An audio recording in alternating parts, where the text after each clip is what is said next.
Over the weekend, I saw this tweet that was talking about whether or not there's the same prestige, feel, or whatnot when it came to crown jewel races. And with it being the off season, I did think that this is, well, maybe not something that's pressing, something that I've kind of thought about and not really had a chance to talk about until now. The crown jewels in NASCAR, the big argument around them and everything like that. And I wanted to go through each one of them point by point and maybe see if something's diminished, if it's not as prestigious as before, or if we're all just overreacting. I think that each one has a different way of looking at it, and I do think that there is merit to both sides. So let's start off with the Daytona 500.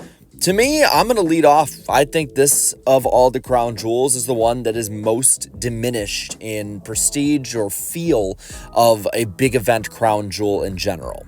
I think the 500 has a small, I will say, perception issue. For one, people think that this is just a lucky wreck fest. You gotta be lucky and everyone's gonna crash around you. It's just pure dumb luck. Green, white checkers, overtimes, whatever you wanna call them, that will be how it finishes. It'll rarely be 500 miles. And with that, you have the love-hate relationship of super speedway racing. And I gotta say, when super speedway racing is done right, guys are racing hard, they're 3, 4, 5 wide, it is breathtaking to watch.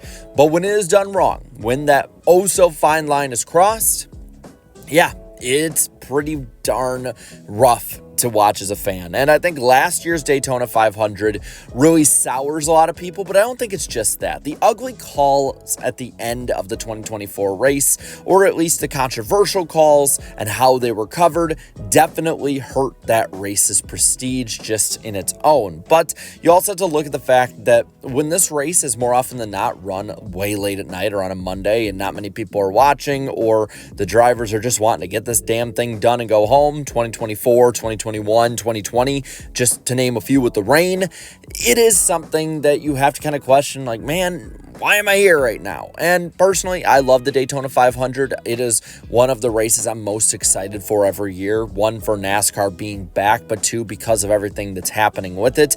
But I'd argue it's diminished in a lot of ways because we don't really get those major moments anymore, and especially not in the positive. I'd argue the last major moment that a lot of NASCAR fans universally remember where they were when they were watching that race for the Daytona 500 was 2020 with the Newman crash. And I think that personally, that's the last time for me it has really felt huge in any ways. Now, granted, I was there and that probably warped my perception, but if I have to argue the last time I felt like it was a huge deal when I was sitting at home, I'd probably say around 2014 to 2016, give or take. The race definitely has taken some steps back. You take away a lot of the speed week stuff too, and it will do that. So, okay, we're starting off with one of them that might have diminished. But what about the other three? Well, following it up with the Coke 600, I think this is total recency bias. 2023 and 2022 were some of the best 600s in years, and I would argue the best or one of the best races of each particular year. The racing at Charlotte with the next-gen car is amazing. You saw them going to the ragged edge in both of those events, and in all honesty, I think that it revitalized that a lot. The big issue is 2024 was a dud. That had so much hype. The racing itself was hyped up, yes, but the storyline of Kyle Larson doing the double, Indy 500, then Coke 600 being dashed, that was rough for everyone, industry and fan alike.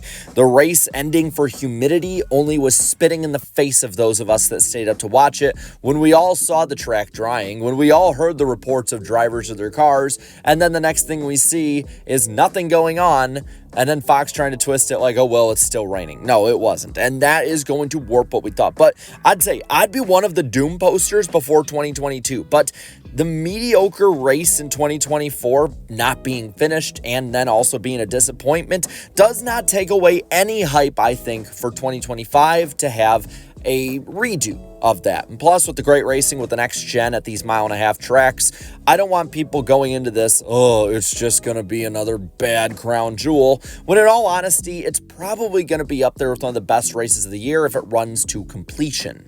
Now let's go to the most recent one added or re-added at this, and that is the Brickyard 400. This one just came back onto the NASCAR schedule. Now, I will say this, it is nowhere near its pre-2008 levels of hype.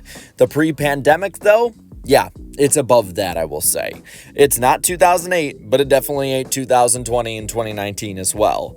Tons of hype was added last year, and a lot of the local Indianapolis fans, the ones who really do fuel how many people show up to that event, they were really happy having this race back. The absence led to fondness of the heart for many after we had the road course for a couple years. And that big energy in 2024 was palpable before the race, even if networks weren't exactly helping out with it. And I would say it is too soon to say whether or not this is going to be a lower hyped race than I would say the dark ages of this race, which were from 2018 to 2020. And probably the lead up to that, but definitely those 3 years. But I would say that it's fallen the most over time of the four because it was so high in NASCAR's heyday, 300,000 or whatever it was, people showing up to it. But I do think it has a positive future, and it does seem like mistakes were learned from in the past. Whether it sticks around, we'll find out. But this one, I would say TBD. And now the latest one in the year, the Southern 500. To me, the healthiest one amongst the fan base and drivers when it comes to the Crown Jewel events. While drivers definitely will look at every Crown Jewel in a big way, obviously it's what they've been training their whole life for. Fans, I think, are the most on the same page with this one. Brought back in 2015 as the throwback weekend, now this race stands on its own. And in my opinion, actually has grown more since it moved away from that. Whether or not that helps the throwback weekend in general, we'll see. But it has amazing racing, a reborn tradition, and owns a date on the schedule that NASCAR feared the fans' backlash so much of that they made it the regular season finale when they were not able to put Daytona there thanks to the Olympics. And you know what? It delivered. Now, granted, I don't like having a crown jewel be overshadowed by playoffs. I think they should stand on their own, and big enough events don't need to have the championship add into it. That's a conversation for another day. But I do think this one is more immune to issues that other crown jewels have. Think of it like this. It does have the long runs of Indianapolis, yes, but the racing and the way the track is designed with stock cars is so much better than Indianapolis, so the racing is going to be better than there.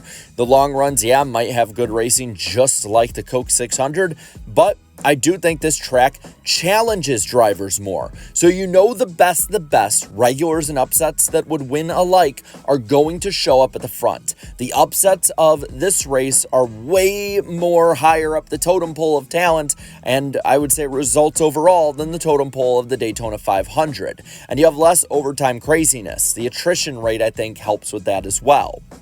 This one, in my view, seems like the most favorably viewed crown jewel event from the fan base, and it is clear to me that this one is the one that I don't think many people have a problem with. The Southern 500 is not what we're looking at if we're complaining about crown jewels. It's the first three we talked about. So what are we looking at overall? Well, overall, I'll say this. I think that they're all a little less prestigious than maybe they were back in the day. But the Daytona 500, I think, is the one that's taken the biggest hit because of this. Something I think is off with that race, but I don't think it's hopeless in any way. I think that NASCAR only can do a few things, but those things could definitely make it have a resurge. You can go to the old, like Darlington, going back to its traditional date for the Southern 500. Revitalizing Speed Weeks would be going back to the old on this one. You need to hype up the biggest event, and that is perfect. More cars on track means more eyes on the track as well. Or you do something new. For the 600, it was the next gen that made the race way better. Maybe you have new rules packages, so the racing overall is better at super speedways. That worked before many times, and it can work again. I don't know. That's my thoughts on it. Now I want to know what you think. Do you think crown jewels have diminished in prestige in any way, or are fans just overreacting, or is it a mix of both? Let me know down in the comments below. While you're at it, leave a like in this video. Share this video and subscribe to this channel for more great and fun NASCAR content. Thank you so much to all my channel members for your continued support. And until next time, have a good one.